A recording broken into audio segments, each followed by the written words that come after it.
दोस्तों, एक 17 साल का लड़का अपने आंगन में बंधी बकरी के साथ लगातार शारीरिक संबंध बना रहा था। वह इतने दर्दनाक तरीके से संबंध बनाता है कि बकरी चिल्लाने लगती है। दोस्तों, उस लड़के ने तो इंसानियत की सारी हदें पार कर दी थी।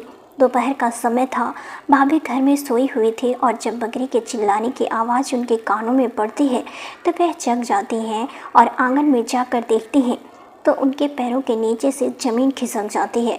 फिर उस लड़की की भाभी अपने देवर के साथ कुछ ऐसा करती हैं जो आपको आगे की वीडियो में बताने वाले हैं, इसलिए वीडियो में अंत तक बने रहिएगा क्योंकि इस वीडियो में आपको बहुत कुछ सीखने को भी मिलने वाला है।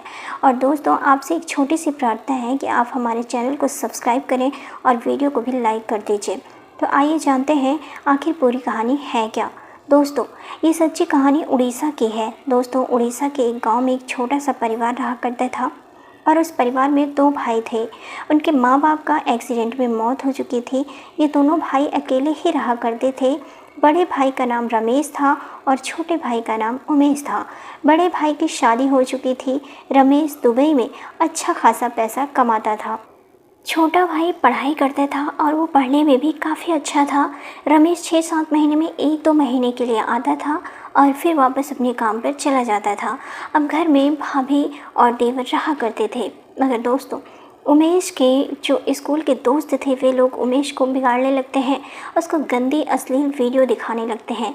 अब जब वह इन फिल्मों को देखता है तो उसकी भी आदत ख़राब होने लगती है और वो धीरे धीरे करके इन फिल्मों का आदी हो जाता है और अब उसको ब्लू फिल्म देखने की लत लग चुकी थी।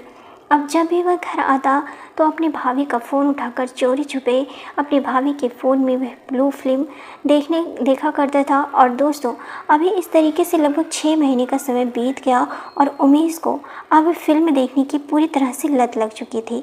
ऐसा कोई दिन नहीं जाता था जब उमेश ये फिल्म ना देखे। दोस्तों, वह एक दिन अपनी भाभी का फ़ोन उठाकर अपने कमरे में चला जाता है और अपने बेड पर लेटकर ब्लू फिल्म देखने लगता है। अब उसके मन में उत्तेजना जागृत हो जाती है, उसका मन भी करने लगता है। वह सोचता है कि मैं भी किसी लड़की के साथ ऐसे ही करूं जिस तरीके से वीडियो में होता है। लेकिन दोस्तों, वह अकेला था, उसके पास कोई नहीं था। फिर वह अपना फ़ोन बैक करके रखता है और बाहर आंगन में चला जाता है और वहां जाकर देखता है कि उसके आंगन में एक बकरी बंधी हुई थी। बकरी के पास जाता है, अपनी पैंट उतारकर उस बकरी के साथ शारीरिक संबंध बनाने लगता है और वो इतनी दर्दनाक तरीके से संबंध बनाता है कि बकरी ज़ोर ज़ोर से चिल्लाने लगती है। फिर अचानक से भाभी की भी आंख खुल जाती है और वह सोचती है कि बकरी क्यों बोल रही है। वह आंगन में आकर देखती है तो उमेश जो है वो बकरी के साथ शारीरिक संबंध बना रहा था। अब जब वह उसकी भाभी ये सब देखती हैं तो देखते ही दंग रह जाती हैं, परेशान हो जाती हैं और इनके पैरों के तले से ज़मीन खिसक जाती है। फिर उमेश अपनी भाभी को देखता है तो देखते ही दंग हो जाता है और बकरी से अलग हो जाता है और अपनी पैंट पहनकर अपनी भाभी के पास आता है और हाथ जोड़ने लगता है और कहता है, वह अपनी भाभी से कहता है कि भाभी, तुम भैया से इसके बारे में कुछ मत कहना, अगर तुम बता दोगे तो मुझे मार के घर से बाहर निकाल देंगे। लेकिन उसकी भाभी कहती है कि तुम उनकी पीठ पीछे जो काम कर रहे हो यह गलत है, इसके बारे में तुम्हारे भैया को पता चलना चाहिए। दोस्तों, रमेश को लगभग 6 महीने का समय गुजर चुका था विदेश गए हुए।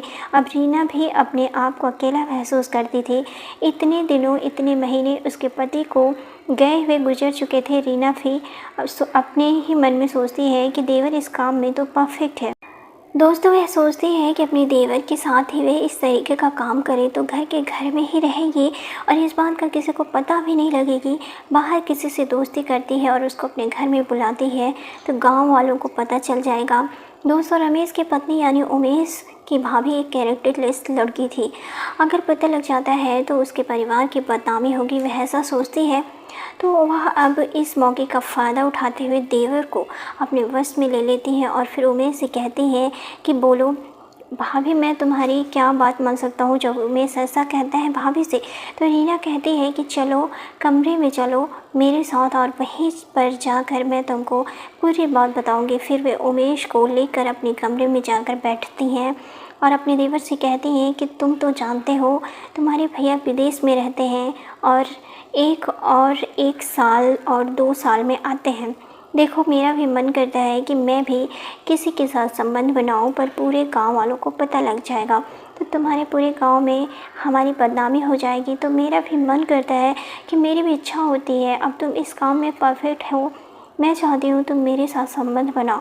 बात घर के घर में ही रहेगी, किसी को पता भी नहीं चलेगा और ना ही हमारी बदनामी होगी। जब उमेश अपनी भाभी की यह बात सुनता है तो वह खुशी से उछल पड़ता है और वह अपनी भाभी को पकड़ता है और एक एक करके उसके सारे कपड़े उतारने लगता है और अपने भी कपड़े उतार देता है। फिर यह दोनों नग्न हो जाते हैं और उमेश अपनी भाभी के साथ छेड़छाड़ शुरू कर देता है। उसकी भाभी भी उसके साथ छेड़छाड़ शुरू कर देती हैं, फिर उसके साथ संबंध बनाने लगती हैं। भाभी कहती हैं कि तुम तो अपने भैया से भी 4 कदम आगे हो, तो तुम तो बहुत ही अच्छे हो। तो उमेश कहता है कि भाभी अभी तुमने देखा ही कहाँ है, आगे आगे देखो होता है क्या। अपनी भाभी के साथ लगातार शारीरिक संबंध बनाता है और 1 घंटे तक संबंध बनाकर थक जाता है तो वहीं पर लेट जाता है। अब वह अपनी भाभी के साथ रोज़ाना शारीरिक संबंध बनाता था और 6 महीने का समय इस तरह से गुजर जाता है। 6 महीने के बाद उमेश अपनी भाभी से संबंध बनाते हुए बहुत ज़्यादा कमज़ोर हो चुका था, काफ़ी पतला हो चुका था, उसके चेहरे पर पीलापन छाने लगा था। वह गांव में घूमता तो गांव के कुछ लोग उससे पूछा करते थे कि आखिर क्या बात है उमेश, इतना कमज़ोर क्यों हो गए हो, तेरे चेहरे पर पीलापन क्यों छाने लगा है। लेकिन उमेश उनसे कुछ नहीं बताता। लेकिन बहुत सारे लोग सब परेशान थे और इस सच्चाई को जानने के लिए बेताब थे। सभी कहते हैं कि एक हट्टा कट्टा लड़का आज इतना कमज़ोर कैसे हो सकता है। अब दोस्तों, गांव का एक व्यक्ति उमेश के चेहरे को जब देखता है तो देखकर सोच में पड़ जाता है और सोचता है कि एक 17 साल का लड़का जो इतना हट्टा कट्टा लड़का अचानक इतना कमज़ोर कैसे हो सकता है। वो सच्चाई को पता लगाने के लिए वह इसके घर के आसपास मंडराने लगता है। उमेश जो है खाना खाकर 9 बजे के करीब अपनी भाभी के कमरे में चला जाता है और लगभग 10 बजे के करीब अपनी भाभी के साथ संबंध बनाने लगता है। जब ये सब वह आदमी देखता है तो देखते ही रह जाता है और परेशान हो जाता है और उसके पैरों के नीचे से ज़मीन खिसक जाती है। वे समझ नहीं पाता और वो ही समझ जाता है कि ये अपनी भाभी के साथ शारीरिक संबंध बनाता है, वो भी इतनी दर्दनाक तरीके से संबंध बना रहा था कि इन दोनों के गाने की आवाज़ पूरे रूम में गूंज रही थी। जब ये सब वो देखता है तो उल्टे पैरों अपने घर वापस आ जाता है और फिर अगले दिन जब सुबह होती है तो सुबह होने के बाद वह व्यक्ति रमेश को फ़ोन करता है। विदेश में उसको पूरी कहानी बताता है कि तेरे पेट पीछे तेरा छोटा भाई और तेरी पत्नी एक दूसरे के साथ संबंध बनाते हैं और यह सिलसिला लगभग 6 महीने से चल रहा है। अब जब रमेश को ये सब बात सुनता है तो वो परेशान हो जाता है और अपना टिकट कराता है और 2-3 दिन के अंदर अंदर अपने घर आ जाता है। फिर रमेश अपनी पत्नी और अपने छोटे भाई से सवाल जवाब करने लगता है, इनको मारने पीटने लगता है। तो उसकी पत्नी कहती है कि यह सब मैं घर में ही कर रही हूँ, बात घर के घर में ही है, किसी को भी पता नहीं लगता है। अगर मैं यह काम बाहर करती तो उससे ज़्यादा बदनामी हो जाती तुम्हारी, इसलिए मैंने सोचा कि तुम्हारा भाई इस काम में परफेक्ट है। वह बकरी के साथ संबंध बना रहा था तो मैंने उसको देख लिया था, रंगे हाथों पकड़ा था, तो मैंने सोचा कि तुम तो बाहर रहते हो तो मैं तब से इसके साथ संबंध बना रही हूँ और मैं अपनी ज़िंदगी में खुश हूँ। यह सुनकर रमेश कोर्ट चला जाता है और तलाक के कागज़ तैयार करवा कर जज साहब के सामने पेश कर देता है और कहता है कि साहब, मेरी पत्नी रीना से मैं तलाक लेना चाहता हूँ। तो कोर्ट में जज रीना को भी बुलाते हैं और इन दोनों से पूछा जाता है कि आखिर तुम दोनों अलग क्यों होना चाहते हो। फिर रमेश जो है अपनी पत्नी और अपने छोटे भाई के बारे में पूरी कहानी साहब को बताता है और कहता है कि इन दोनों के बीच में नाजायज़ संबंध है, इसलिए मैं इस औरत को अपने पास नहीं रखना चाहता हूँ।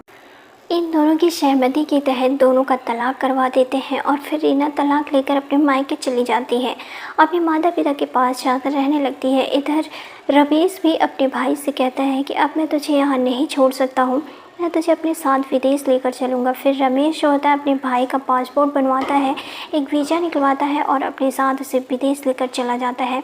छोटे मोटे कामों में भी उसे वहाँ डाल देता है और अब दोनों भाई वहाँ पर रहकर काम करने लगते हैं। इसी तरीके से लगभग 2 साल का समय गुजर जाता है। 2 साल के बाद यह दोनों घर आते हैं। रमेश घर आते ही एक दूसरी लड़की से शादी कर लेता है। वह बेहद लड़की नेक और ईमानदार थी और रमेश के साथ बहुत अच्छे से रह रही थी। अब रमेश ने बाज़ार में एक कपड़े की दुकान खोल लेता है। उस कपड़े की दुकान जो होती है वो अच्छे से चलने लगती है। अब रमेश जो है अपने घर पर ही रहने लगा था। सुबह अपनी दुकान पर जाता था और शाम को अपने घर आ जाता था। अब उसका छोटा भाई और उसकी पत्नी है, तीनों का जीवन बड़े ही अच्छे से कट रहा था। किसी तरह की कोई दिक्कत, कोई परेशानी नहीं थी। दोस्तों, उमेश भी जवान हो चुका था, 18 साल का हो जाता है।